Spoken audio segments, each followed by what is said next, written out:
sama skandal-skandal artis atau misalnya K-pop, mereka aja kadang lupa kan, apalagi sama kamu.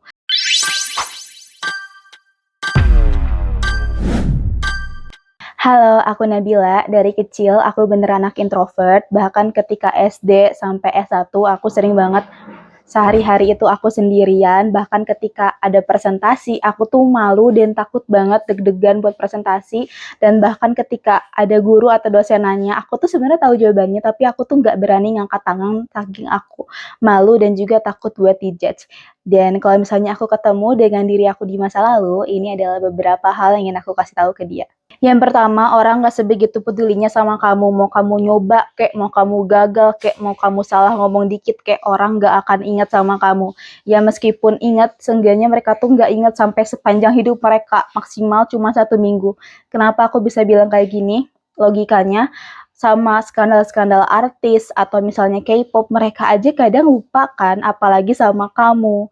Karena mereka tuh udah sibuk sama masalah mereka, sama pikiran mereka. Jadi udah gak ada waktu banyak buat mikirin orang lain. Jadi jangan takut buat terlihat selama kamu berusaha untuk melakukan hal yang baik. Sebenarnya dulu aku nggak percaya sih sama pendapat ini karena ya aku mikir masa sih orang-orang kan ngeliatin aku gitu ya. Tapi aku udah nyoba sendiri waktu pas itu kan pernah ada job fair di ITB dan itu kan banyak banget orangnya. Dan aku tuh kebetulan lagi nantang diri aku buat aku tuh bikin konten di sana. Aku pasang tripod, terus aku berdiri. Ya bener sih orang-orang ngeliatin aku dan aku ngerasa beneran dijudge sama orang itu. Nah, tapi aku berusaha tahan dan tetap aja ngonten gitu. Dan setelah 5-10 menit mereka udah ngeliatin aku lagi, mereka udah fokus sama urusan mereka masing-masing. Jadi ya dari situ aku udah tahu, udah dapat kesimpulannya dari eksperimen itu emang benar sih orang nggak sebegitu pedulinya sama kita selama yang kita lakuin itu nggak salah dan nggak ngerugiin kehidupan mereka. Dan hari ini, detik ini pun mereka yang ngeliatin aku waktu pas aku pasang tripod dan juga ngonten juga pasti udah lupa sama muka aku, sama apa yang aku lakuin, pasti udah lupa. Jadi ya selama yang kamu lakuin itu benar, ya nggak apa-apa, lakuin aja meskipun ada orang yang ngeliat, meskipun ada orang yang ngejudge, mereka tuh paling-paling maksimal cuma ngejudge kamu di dalam hati mereka, nggak mungkin diomongin langsung ke muka kamu. Dan kalau seandainya nih ya, seandainya mereka ngejudge kamu, misalnya kamu lagi bikin konten di tempat umum dan kontennya tuh nggak aneh-aneh, kamu dibilangin, ih konten kreator, ya kamu tinggal bilang aja, iya amin, udah deh selesai nggak sih kayak gitu. Dan mereka tuh pasti bakal lupa sama omongan mereka, sama judge mereka. Jadi jangan sampai kamu bawa beban yang bikin kamu terhalang untuk terus maju menggapai mimpi kamu. Yang kedua, lawan dan tahan sebentar. Ini masih berkaitan sama poin 1 yang tadi aku sampaikan, yaitu tentang orang gak sebegitu pedulinya. Nah, tapi kita kan pasti ada perasaan, aduh gimana nih kalau orang ngeliatin, aduh gimana nih kalau orang ngejudge, malu banget nih. Nah, itu perasaan takut itu, lawan sedikit aja dan juga kamu tahan sedikit aja gitu.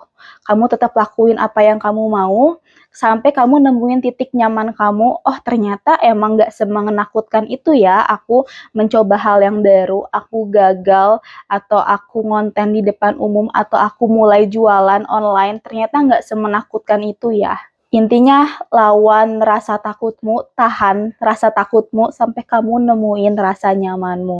Yang ketiga, ingat kamu cuma muda 1 kali dan menjadi muda adalah privilege yang paling besar yang manusia pernah miliki sepanjang hidupnya. Kamu cuma 1 kali muda di dalam hidupmu, kamu cuma 1 kali berusia 24 tahun dalam hidupmu. Jadi jangan sampai kamu di masa tua nyesel, aduh kenapa ya dulu aku nggak nyoba, aduh kenapa ya dulu aku nggak nyoba bikin konten, nggak nyoba nulis buku, nggak nyoba jualan online, nggak nyoba daftar apply ini itu gitu, karena hanya aku takut. Karena kalau misalnya kita nyoba, kita tuh punya satu kemungkinan lain selain gagal, yaitu berhasil. Kalau kita nggak nyoba, udah si kemungkinan cuma 1, yaitu gagal. Jadi salah satu cara untuk berhasil adalah mencoba.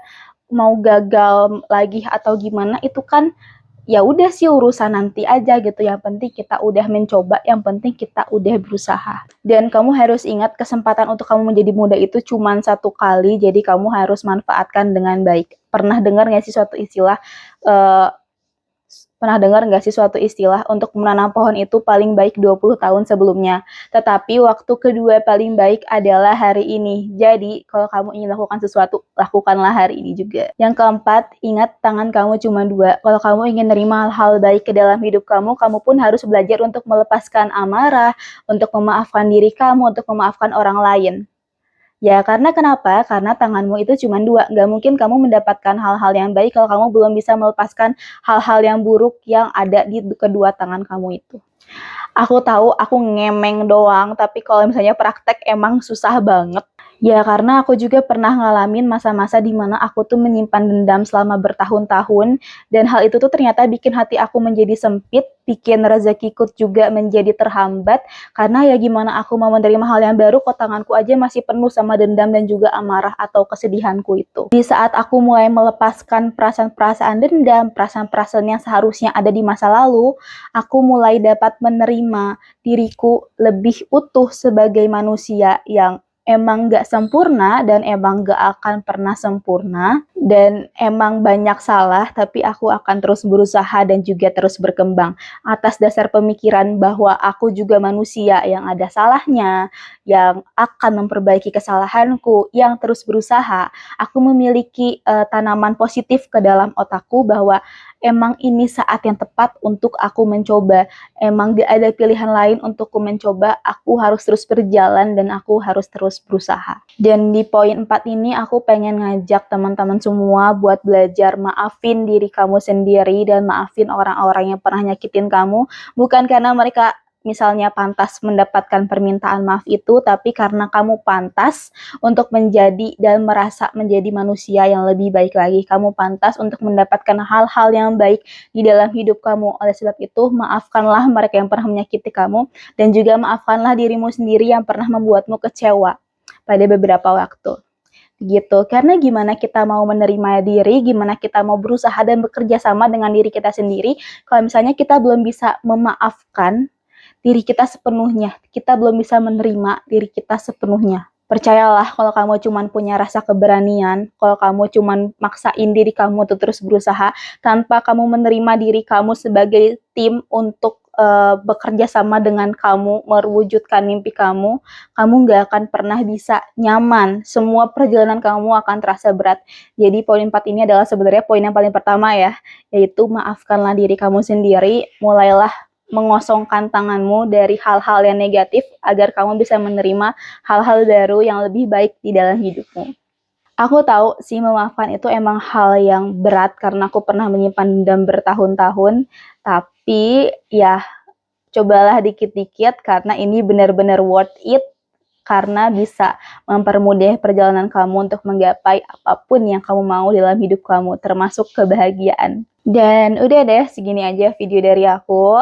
Semoga kamu suka video aku ini. Kalau misalnya kamu ngerasa ada pendapat lain, boleh banget tinggalin di kolom komentar, nanti aku baca dan juga aku balas. Dan kalau misalnya kamu suka sama konten-konten seperti ini, jangan lupa di-subscribe dulu. Insya Allah aku bakal update setiap hari Minggu, dan kalau misalnya kamu suka sama konten-konten desain, boleh mampir ke Instagram aku karena di sana aku bakal share tentang tips and trik tentang desain khususnya di Canva. Bye!